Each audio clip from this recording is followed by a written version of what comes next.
ನಮಸ್ಕಾರ ಸ್ನೇಹಿತರೆ, ನಾನು ಹನುಮಂತ್ ಮಾಗಿ. ಈಗಾಗಲೇ ಧರ್ಮಸ್ಥಳ ಪ್ರಕರಣ ಕುರಿತಾಗಿ ಸಾಕಷ್ಟು ಬೆಳವಣಿಗೆಗಳು ಕೂಡ ಆಗಿದೆ. ಸ್ವತಃ ನೀವೇ ಎಲ್ಲವನ್ನು ಕೂಡ ಮಾಧ್ಯಮದಲ್ಲಾಗಿರ್ಬೋದು, ಸೋಷಿಯಲ್ ಮೀಡಿಯಾದಲ್ಲಾಗಿರ್ಬೋದು, ಎಲ್ಲ ಕಡೆಗೂ ಕೂಡ ಗಮನಿಸ್ತಾ ಇದ್ದೀರಾ.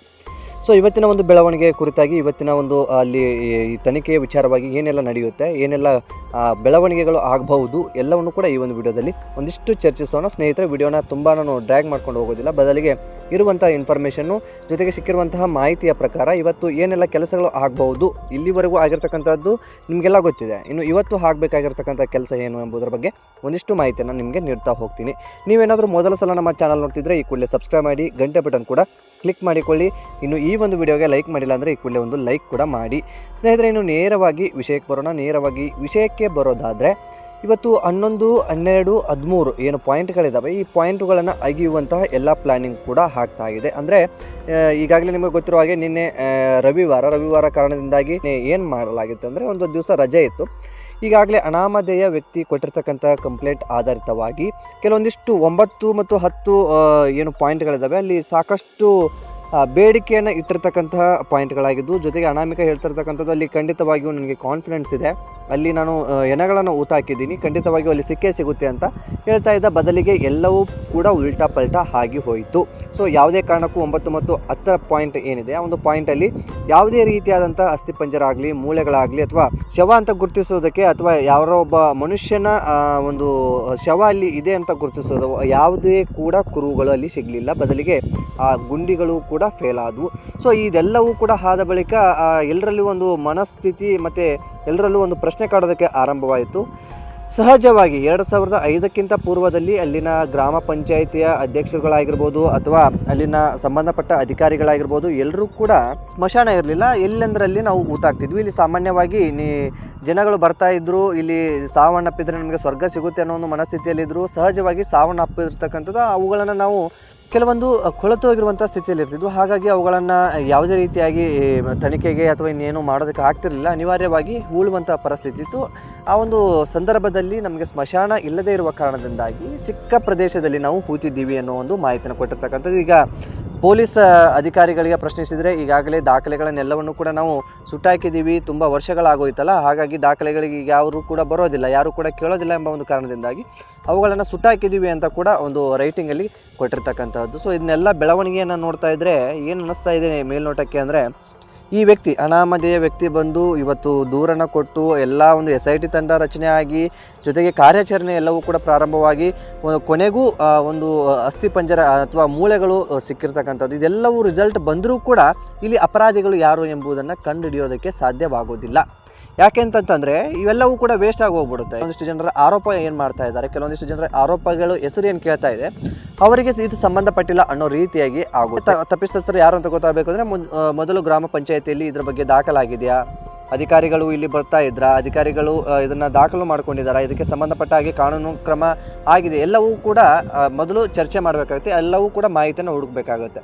ಸೊ ಆ ಒಂದು ಮಾಹಿತಿನೇ ಸಿಕ್ಕಿಲ್ಲ ಅಂದರೆ, ಆ ಒಂದು ದಾಖಲೆಗಳೇ ಸುಟ್ಟು ಹಾಕಿದ್ದಾರೆ ಅಂದರೆ, ಖಂಡಿತವಾಗಿಯೂ ಆರೋಪಿಗಳು ಅಥವಾ ಅಪರಾಧಿಗಳು ಯಾರು ಎಂಬುದನ್ನು ಖಂಡಿತವಾಗಿಯೂ ಕಂಡು ಹಿಡಿಯೋದಕ್ಕೆ ಸಾಧ್ಯವಾಗೋದಿಲ್ಲ.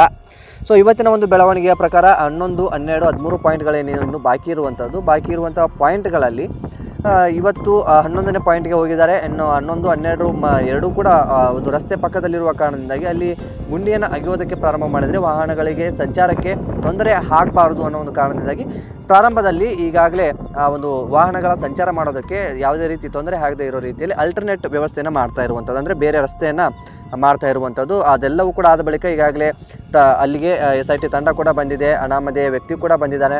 ಸೊ ಕಾರ್ಯಾಚರಣೆ ಇನ್ನೇನು ಪ್ರಾರಂಭವಾಗಬೇಕು. ಎಲ್ಲರೂ ಕೂಡ ಕುತೂಹಲದಿಂದ ಕಾಯ್ತಾ ಇರುವಂಥ ಪಾಯಿಂಟ್ಗಳು, ವಿಶೇಷವಾಗಿ 9, 10, 11, 12, 13 ಪಾಯಿಂಟ್ಸ್ಗಳೇನಿದ್ದಾವೆ, ತುಂಬ ಕಾನ್ಫಿಡೆನ್ಸಲ್ಲಿ ಹೇಳಿರ್ತಕ್ಕಂಥದ್ದು ಆ ವ್ಯಕ್ತಿ. ಅಲ್ಲಿ ನಾನು ಹೆಣಗಳನ್ನು ಹುಟ್ಟಿದ್ದೀನಿ, ನನಗೆ ಖಂಡಿತವಾಗಿಯೂ ನೆನಪಿದೆ.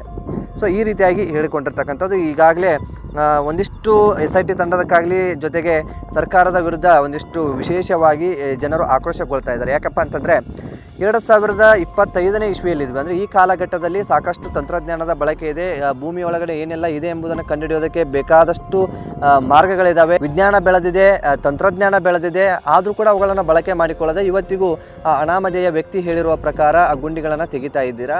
ಅದು ಎಷ್ಟರ ಮಟ್ಟಿಗೆ ಸರಿ? ದುಡ್ಡು ಎಲ್ಲವೂ ಕೂಡ ಎಲ್ಲಿ ಬೇಕಾದರೂ ವೇಸ್ಟ್ ಮಾಡ್ತಾ ಇರ್ತೀರಾ ಕೆಲವೊಂದು ಸಾರಿ.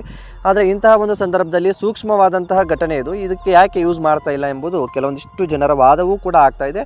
ಸೊ ಮುಂದಿನ ದಿನದಲ್ಲಿ ಯಾವ ರೀತಿಯಾದಂಥ ರೇಡಾರ್ ಅಂತ ಏನು ಕರಿತೀವಿ, ಆ ರೇಡಾರ್ ಬಳಕೆ ಆಗುವಂಥದ್ದು ಆಗುತ್ತಾ ಎಲ್ಲವನ್ನು ಕೂಡ ನಾವು ಕಾದು ನೋಡಬೇಕಾಗಿದೆ. ಪದ್ಮಲತಾ ಕೇಸಲ್ಲಿ ಹೋರಾಟಗಾರ ಆಗಿರ್ತಕ್ಕಂಥದ್ದು, ಜೊತೆಗೆ ಸೌಜನ್ಯ ಕೇಸಲ್ಲಿ ಹೋರಾಟಗಾರ ಆಗಿರ್ತಕ್ಕಂಥವ್ರು ಒಬ್ಬರು ಧ್ವನಿಯನ್ನು ಎತ್ತಿರ್ತಕ್ಕಂಥದ್ದು, ಆ ಒಂದು ಬ್ಯಾಗ್ ಸಮೇತ ಮಗುವನ್ನು ಹೂತಾಕಿರುವ ಘಟನೆಯ ಕುರಿತಾಗಿ ಸ್ವತಃ ನಾನು ನೋಡಿದ್ದೀನಿ ಎಂಬುದು ಹೇಳುವ ಮೂಲಕ SIT ತಂಡಕ್ಕೆ ಕಂಪ್ಲೇಂಟ್ ಕೊಡೋದಕ್ಕೆ SIT ಆಫೀಸ್ಗೂ ಕೂಡ ಶನಿವಾರ ದಿನ ಹೋಗಿರ್ತಕ್ಕಂಥದ್ದು. ಸೊ ಅದರ ಮುಂದಿನ ಬೆಳವಣಿಗೆ ಏನೆಲ್ಲ ಆಗಿದೆ, ಆ ವ್ಯಕ್ತಿ ಏನೆಲ್ಲ ಹೇಳ್ತಾ ಇದ್ದಾನೆ ಈಗಾಗಲೇ ನೀವು ಗಮನಿಸಿದರೆ ಅದರ ಬಗ್ಗೆ ನಾನು ತುಂಬ ಸವಿವರವಾಗಿ ಹೇಳೋದಕ್ಕೆ ಹೋಗೋದಿಲ್ಲ.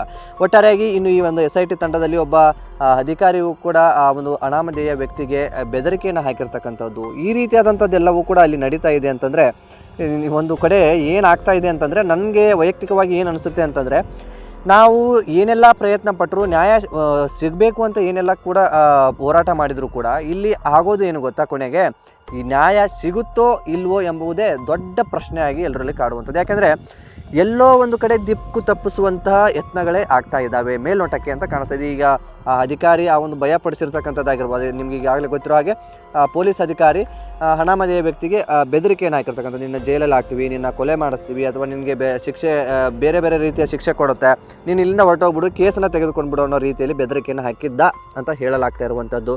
ಸೊ ಅದೇ ರೀತಿಯಾಗಿ ಈಗ ಅಧಿಕಾರಿಗಳು ಅಂದರೆ ದಾಖಲೆಗಳನ್ನೆಲ್ಲವನ್ನು ಕೂಡ ಸುಟ್ಟಾಕಿರ್ತಕ್ಕಂಥದ್ದು.